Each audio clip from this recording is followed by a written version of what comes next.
Hi everyone. I would just like to do a video on the narcissist. The narcissist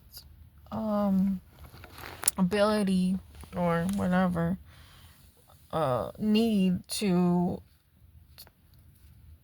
get you involved. Well, they find a good scapegoat, right? They get the person involved in a situation, let's say. They don't even have to be deeply involved in this situation for it to work. But they get you involved in a situation that they know they're going to experience at some point a consequence for what they're doing or what they got involved in. So they find the scapegoat and they get the scapegoat involved, however loosely involved, it doesn't matter, but in some way, shape, or form. So then when things go down, accountability can be accountability can be shifted onto this said safe. I'm so tired. I'm sorry. To shift this accountability onto said safe scapegoat. Sorry. And so they don't kind of like they're escaping karma for their actions, right? And they do this a lot. And I know this from experience, and right now, I'm the chosen one to be a scapegoat in this situation of the narcissist constantly getting into situations, doing what they want to do, regardless of the consequences. And then when consequences are gonna come up, it gets put on to me. So this has been a trend in my life for as long as I've known this person. And stupidly, I fell in love with the person, but I felt like I was helping and helping out of the kindness of my heart. And this person continuously has done things like this that involve consequences and have put it onto me for as long as I've known this person. Now, I realize this now, but yet, I'm not a stupid person, but I was blinded, I guess you could say, by love or whatever that is, attachment, I don't know, but dependency on the person and wanting to rely on them, to have someone to rely on, because I come from a family that is completely dysfunctional, abusive, and mentally ill. So I never had anyone I could rely on, depend on, and someone to love in the way that I love this person. So the narcissist doesn't love people. They don't have an ability. They have no ability to, because they have no access to positive emotions, and it makes sense now. I mean, since they have no ability to access any positive emotions, they cannot see that in other people. They cannot see good intentions in other people because they don't think it exists. If anyone shows some kind of good behavior towards them, or a helpful nature towards them, or consideration towards them, they think automatically they're faking it. Why? Because they have learned to mimic and fake these emotions, to get by in life, and because that's who they are. I'm not saying they chose to be that person, but I really, honestly, there's a debate on that. I mean, I believe they have a bad character. Like, they have this essence about them that is, it's just bad from birth. I think it's inherited. And environment encourages the genes to express themselves and stuff like that. So a lot of it is just their nature. Okay, so don't feel sorry for these people. They do not believe good. They don't believe good exists at all. And if you've been with them long enough, you will see how this makes sense now. Because anytime you show kindness, goodness, any positive, good emotions, it's like a kryptonite to them. And they already assume you're being manipulative like they are. And you have dark intentions like they do. Because they don't believe in goodness. And they've said it before. The narcissists that I have in my life have said this before. So you really got to analyze people and realize who and what they are and what you're dealing with, because this world is not going to give you those tools. The schools aren't going to teach you.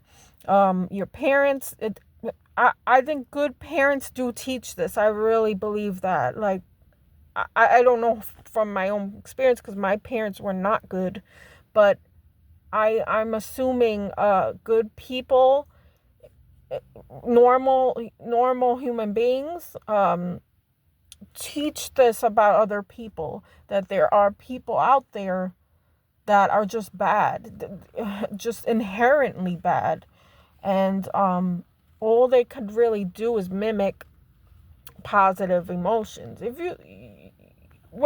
Sometimes you will pick up on this if you have good discernment about people you just meet, or for a short period of time.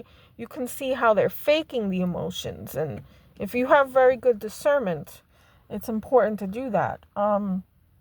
But in my case, for many years I didn't know what was going on. I really have the mind to think that this stuff was even a thing. I just thought it was normal. And over time you realize this person is not quite human. Quite human. It's very scary.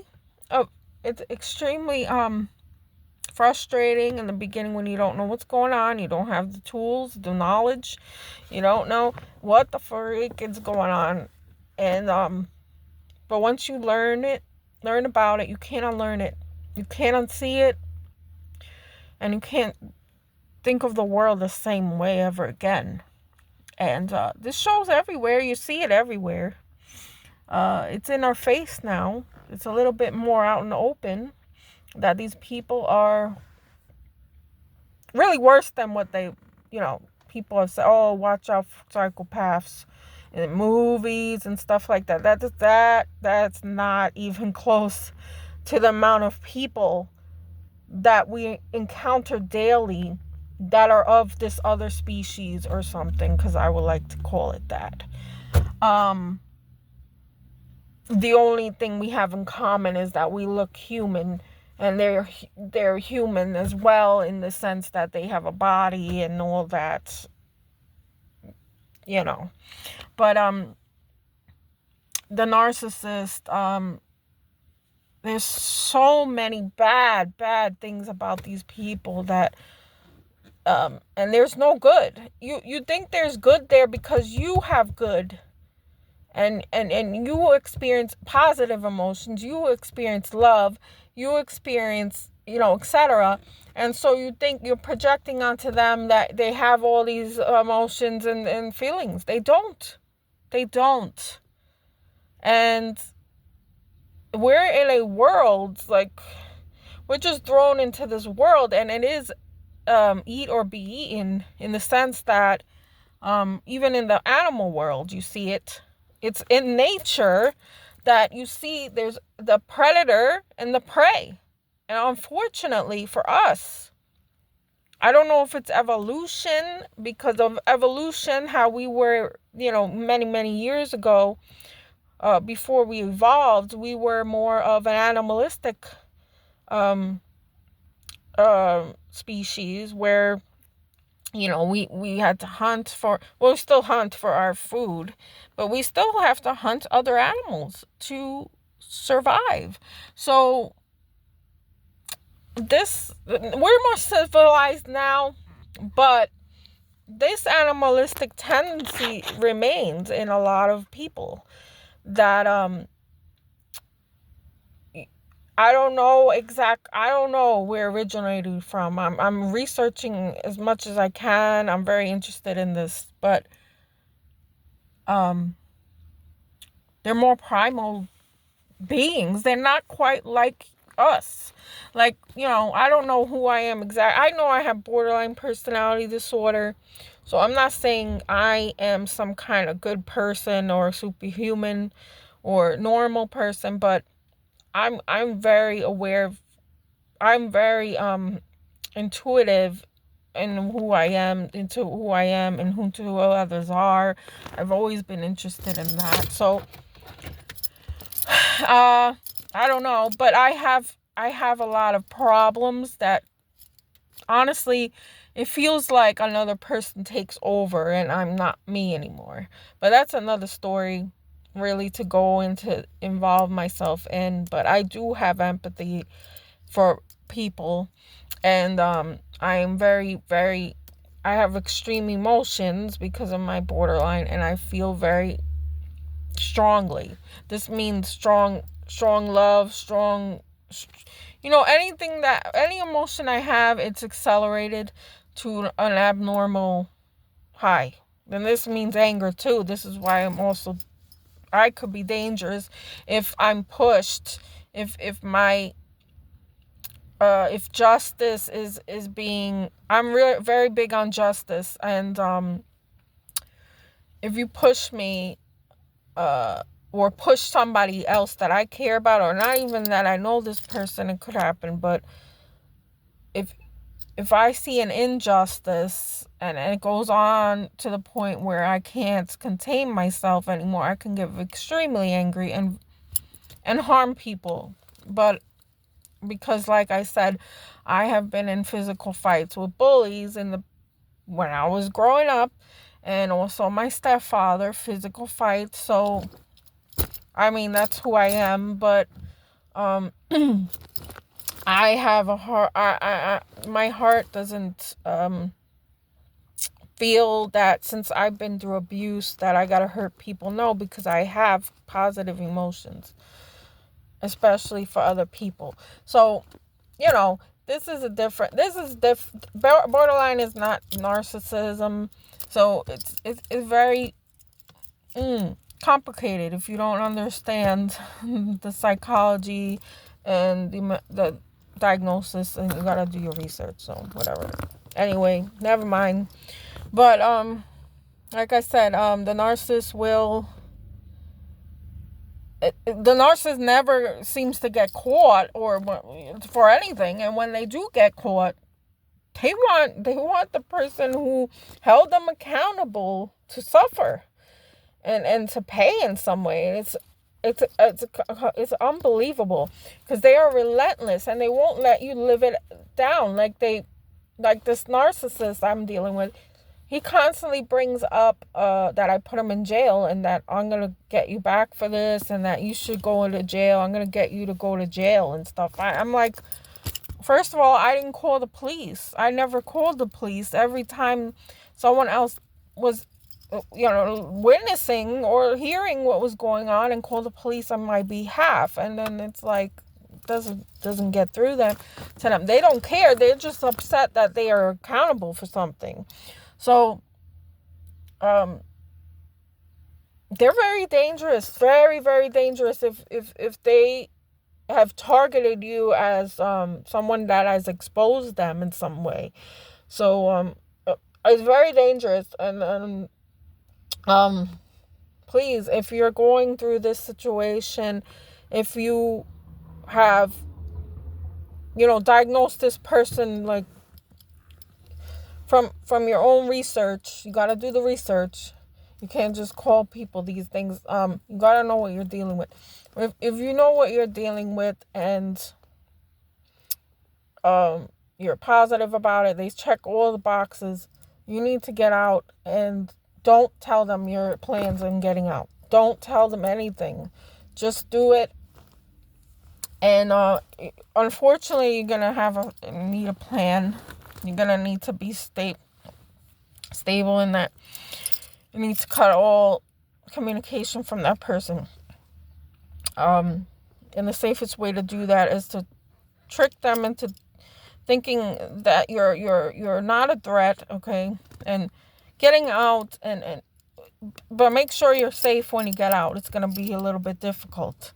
Depends on your situation. So, hopefully you have supportive family or friends. So, and let people know what's going on. Don't leave any secrets. Write it down. Record it with the video recorder. Whatever. Just document everything.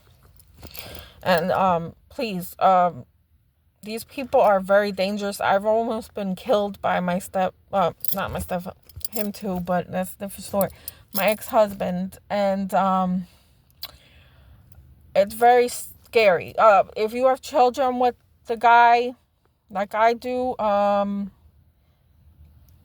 don't know. The laws is very tricky. If you're married, he has a lot of rights. If you're married, so you're screwed. Basically, it depends. So I will go on with another video about that. But my point is, the narcissist escapes karma by putting that karma onto you. I mean, they find a way. They find somebody that's a sucker, or their scapegoat that they're comfortable with, like I am for this person, like reliable scapegoat, and they figure out a way where they can involve you, and then you take the blame. So this has happened to me, and it's happening again in a way, and I'm trying to avoid this from happening, where I'm going to get some kind of backlash for doing something wrong, or slipping, or saying the wrong thing. So it's very difficult. And I'm only, I talked to this person because I was speaking to my daughter, and he took the phone from her. So that, I'm not calling him. I blocked him. So that's another story. But that's all I wanted to say right now. I hope everyone's doing well. Please comment to encourage me to make the videos, and stay safe.